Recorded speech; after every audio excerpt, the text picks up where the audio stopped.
Good morning, this is Daz on the count, the Toon and The Red, and joining us this morning is the absolute legend that is Tommy Cannon.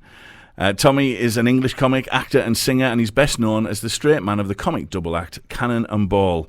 Now, Cannon and Ball were their English comedy double act, best known for their comedy varieties, The Cannon and Ball Show, which lasted for 9 years on TV and was watched by over 20 million viewers. The duo met in the early 60s while working as welders in Oldham and rose to stardom to become the nation's favourite double act. They continued to work as the comic duo in television, in theatres and panto until Bobby died on the 28th of October 2020. Tommy, now aged 85, is still working and having already toured around the country this year with his Audience with Tommy Cannon, is set to continue his tour into 2024. And from the 1st of December, Tommy will be starring in Jack and the Beanstalk at the Consett Empire Theatre as Lord Mayor Tommy Tomato. Please welcome to the show the incredible, the inspirational, and as described by Robbie Williams and myself, the legend that is Tommy Cannon. Good morning, Tommy. Morning. How are you doing? Are you all right?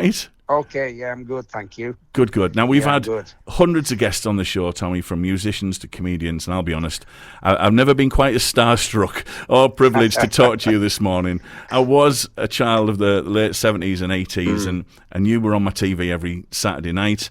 I saw you in sunny Scarborough when I was little, and one of my favourite films was The Boys in Blue, which we'll come on to.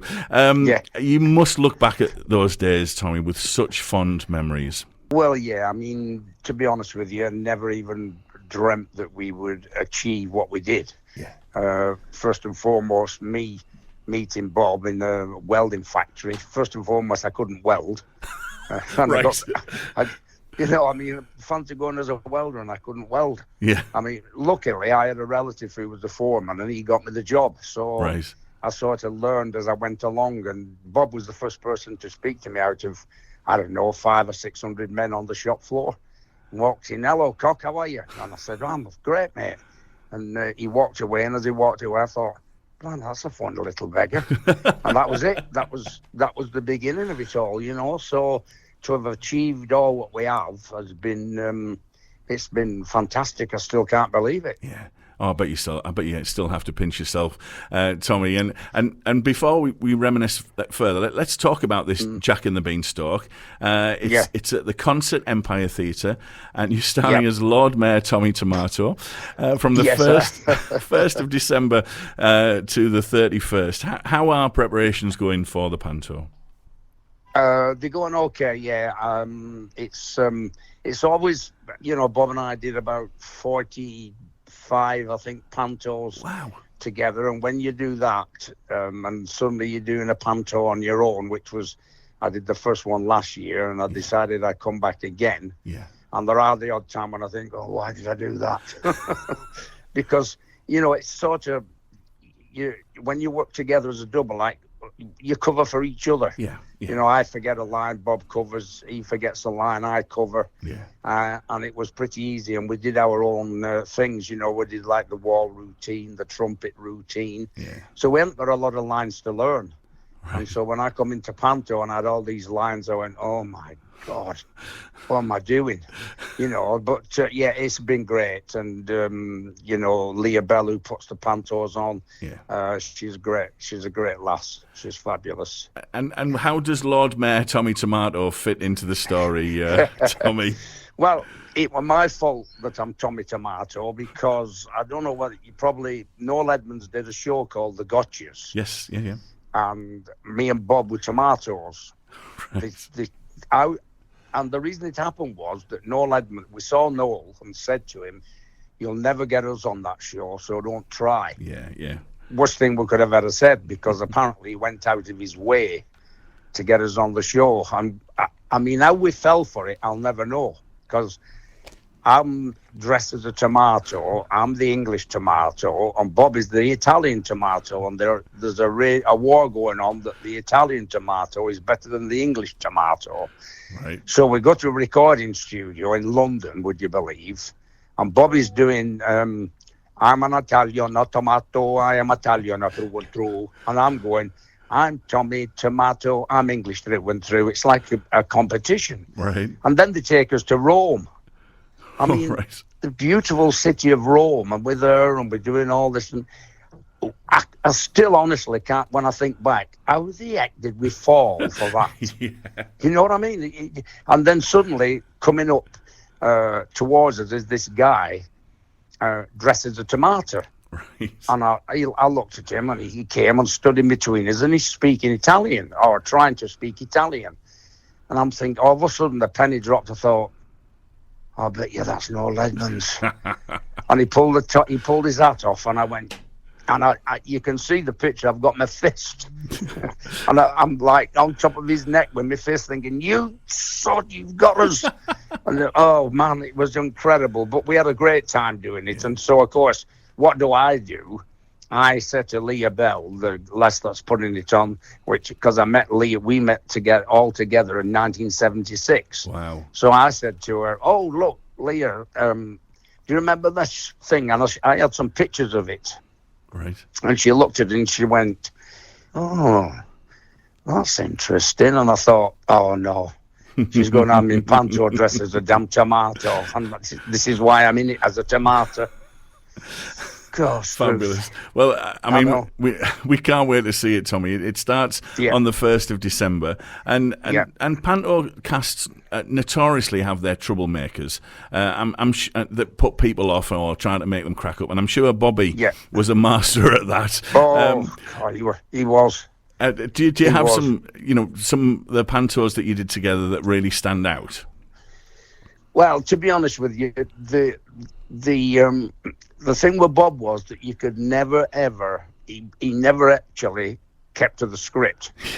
He would do maybe the opening line, and then I'd do my line back, and then his line back to me was completely changed. Yeah. And I had to take a gulp and still do my line. So he was a rascal. He was. I can't tell you how many times. For instance, on television, I was singing a song, a beautiful song, and he were at the back, supposedly looking in a mirror, making himself up as a clown. Right. And the song was, "Isn't it rich? Are we a pair, me here at last, on the ground, you in midair?" And I'm doing all that really seriously. And he come round as this clown. And I didn't know, but what he'd said to the director was, "Give me a custard pie," he said, "and I'll slap him in the face with it." Well, I didn't know it was going to happen.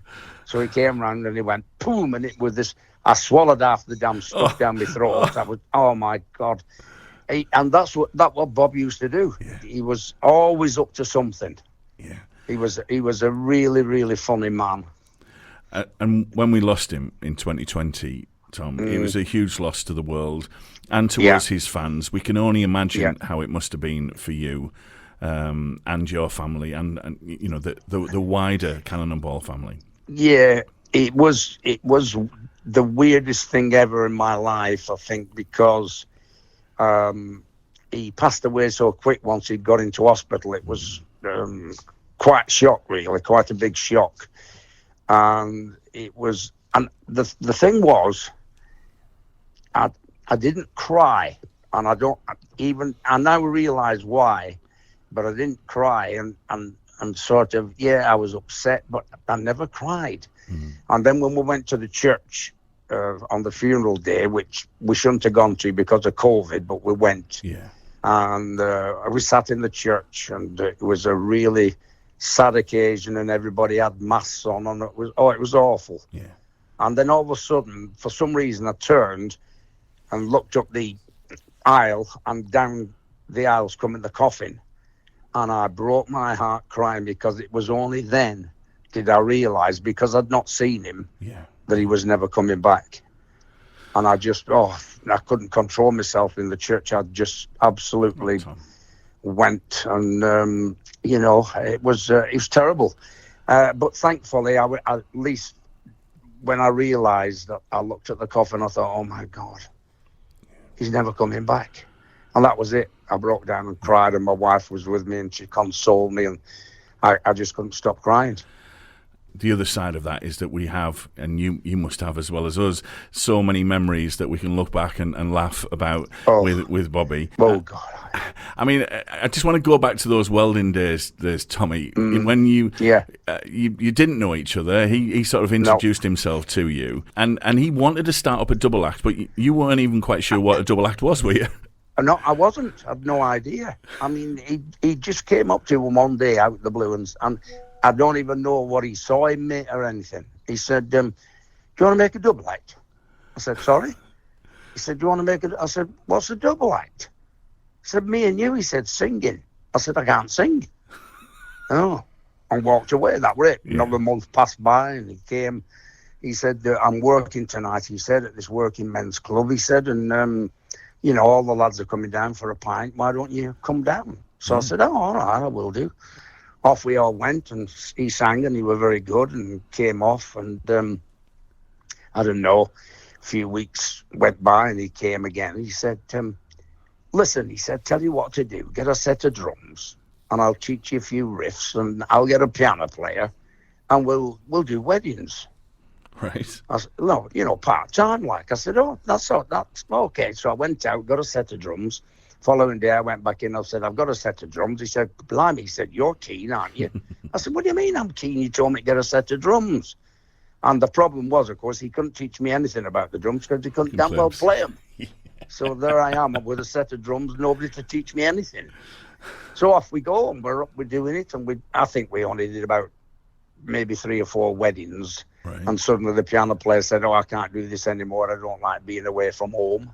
Oh. He dropped out, and that left me and Bob. That was the beginning. Now, when you started off, you had this sort of rather unique part of your act where Bobby would pretend to be in the audience as you were singing. Where did that idea come from? It just happened. He just said to me one night, he said, listen, he said, what I'm going to do, I'm going to start lining up in the queue with everybody. See you, he said, I'll be your number one fan. And he had a camera around his neck, and that's what he did. And he'd be talking to the people because nobody knew we were in them days. He'd be saying, hey, I'm his number one fan, mate. Oh, look at this camera. I'm taking pictures of him when I get in. Oh, yeah. And they were all sort of giggling. And they almost have been thought, this fella's not a full shilling. And in he comes, and then he starts shouting from back at room when I come on, because I'm singing a song. Hey, Tommy, I'm here, Tommy. Yeah. Come on, Tommy, turn this way so I can take a picture of you, Tommy. And doing all that. And then what we did was we decided that the week we were there, we would get the bouncer to come on stage, because Bob used to work his way down and climb on stage. And I'd shout the bouncer to come and remove him, you see. Right. Yeah, so the bouncer comes down, and the first because Back the Variety Club was a week's engagement, and the first time that the bouncer came down, it worked really well. And then I think it was middle of the week, he came on, and the spotlight hit his face. Well, we couldn't get him off, could we? He's smiling, and he's thinking, oh, this is fabulous. Yeah. They've lit me up, oh my. And I couldn't get him off stage. And Bob is howling. He's laughing his head off, and I'm stood there like a lemon. And I'm saying to bouncer out at the corner of my mouth, get off the stage. We can't do the act. And that's, them are sort of things that live in your mind forever. They're wonderful memories. And it's still out there on YouTube as well. It is absolutely hilarious. We're chatting with a legend that is Tommy Cannon this morning. He's coming up to the Northeast. He's appearing in pantomime at Jack and the Beanstalk at the Consett Empire Theatre as Lord Mayor Tommy Tomato. We'll chat more with Tommy right after this. I see the crystal raindrops fall and the beauty of... Good morning, this is Daz on the Cat, the Toon and The Red this morning, and we've got a very, very special guest with us this morning, Tommy Cannon, who is starring in Jack and the Beanstalk at the Consett Empire Theatre from the 1st of December to the 31st of December. Tommy, we've chatted a little bit about those early days. As a double act, you worked your backsides off, didn't you? Through that ladder from pubs, clubs, theatres, with the hope of getting on the telly. I mean, how did that big break into TV come? Well, I just think in our day, there was a ladder that you climbed. You started off maybe in some pubs, then you'd do a working men's thing, and then you'd do nightclubs, theatres if you were lucky, and if you were double lucky, you'd get on television. Yeah. But we auditioned for Opportunity Knocks with Huey Green in the 70s. Yeah. And I think it was very early 70s. It might have been late 60s. Anyway, around that time. Yeah. And we auditioned, and we passed the audition. But when we first went into the theatre that they were doing the auditions in, there's a guy on stage, and he's playing the piano, and he was dire. And Bob said to me, he said, you know what? He said, this lad will never pass the audition. Yeah. It was Les Dawson. Oh, wow. I know. It was Les Dawson. And he was doing the thing where he plays the piano badly. He was doing the thing off key piano, yeah.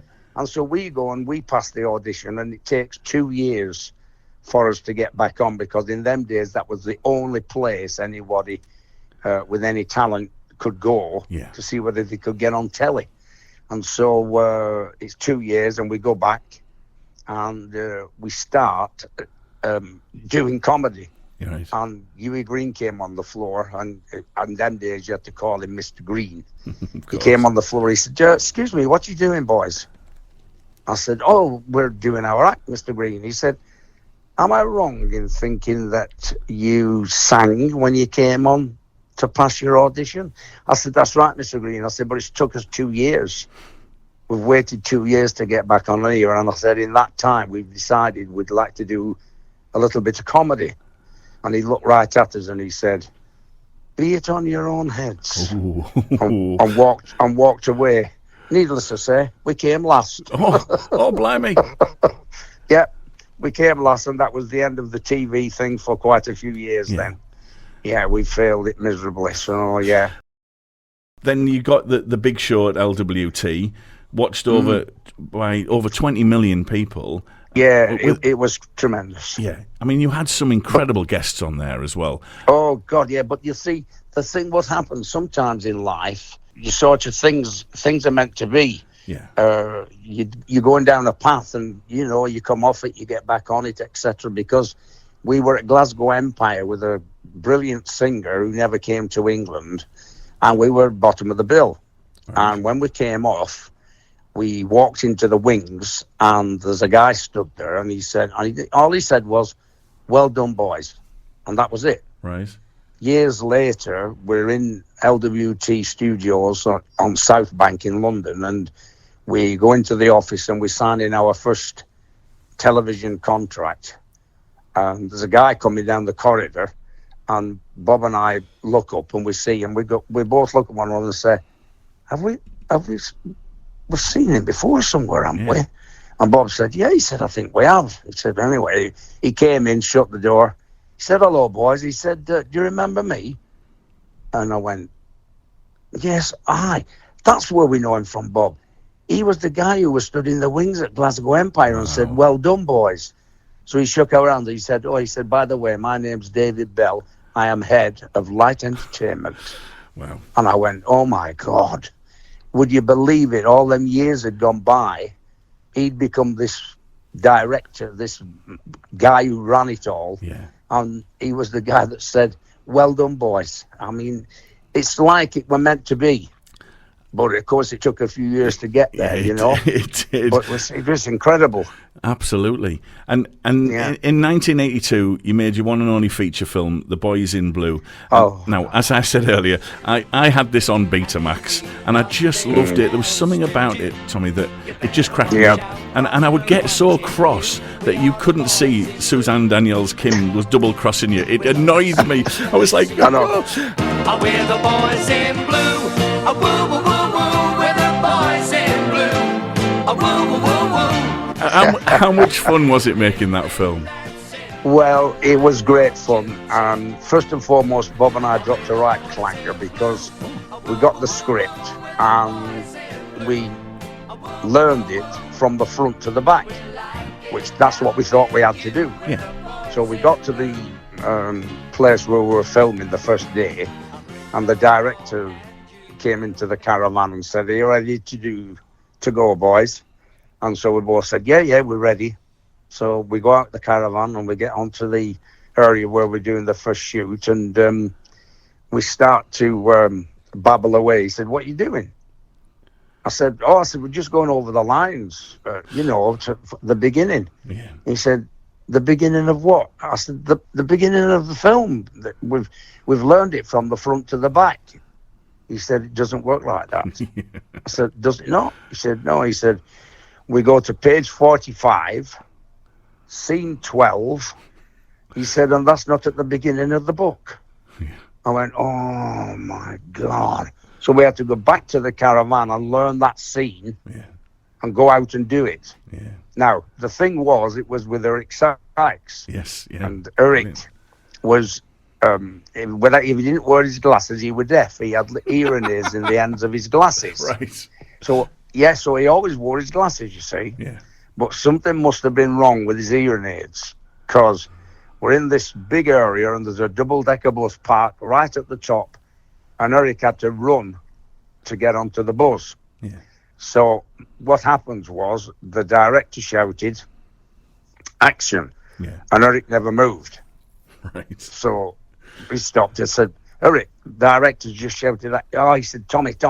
He said, "It's my hearing aids." He said, "They're not working right today." So Bob stepped in as usual and said, "Listen," he said, "what I'll do is this," he said, "when he says action, I'll lift my left foot and bang it on the floor." He said, "So that's your cue to go, right?" Right. So what's the name? He's doing this, and he said, and before he said action, Bob lifted his foot and banged his foot, and Eric went, shoom, up the tarmac running for the bus, with the director chasing him, saying, Eric, it's not right, that, it's not right. And of course, Eric couldn't hear him because of his damn deaf ears. Oh man, I was in hysterics, honestly, in hysterics. Yeah, It is. that's the sort of thing. But we really enjoyed doing the movie. There should have been a follow-up, and I don't know what happened. And it was, we should have gone to New York in the Bobby's helmets, getting off the plane. And as we're going down one of the main streets in New York, we come across an organ grinder with two monkeys on the top of the organ, and we watch them. We get mugged. That was the beginning of it, and I thought it was a real cute idea, but it never went forward. So I don't know what happened to that one. Well, at least we've got The Boys in Blue, and it is still out there. You still can watch it online. It is still it's brilliant. It's hilarious. Just a couple of quick things, and just about the pair of you. I mean, one of the things I really loved, Tommy, was the way that you both said, "Ladies and gentlemen." It was like another catchphrase for me. It would just you saying that would crack me up. Can you do that for me? All right. Ladies and gentlemen. Ladies and gentlemen. Ladies and gentlemen.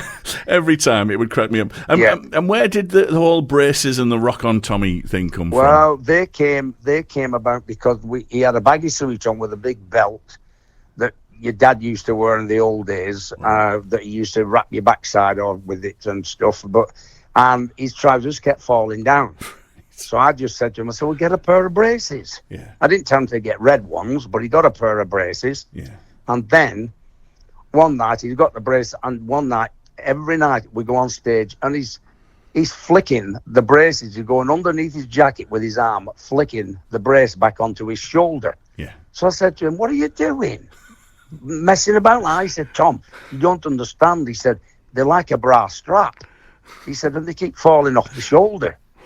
I said, "Well, tighten." He said, "I can't tighten them up." So I said, "Oh, okay." So one night, I'm on stage, and I used to go on like 2 or 3 minutes before him, and I'm on stage, and suddenly he came on, and he put his hand up his jacket and pulled his braces out to about at least a foot away from his chest and shouted, "Rock on, Tommy!" And I'm singing a song, and I went, I don't know what he was doing. So after we'd finished, I said, "Where the hell did Rock on Tommy come from?" He said, "I was driving down in my car," he said, "and David Essex had sang a song called Rock On." He said, "So I just thought I'd throw it in."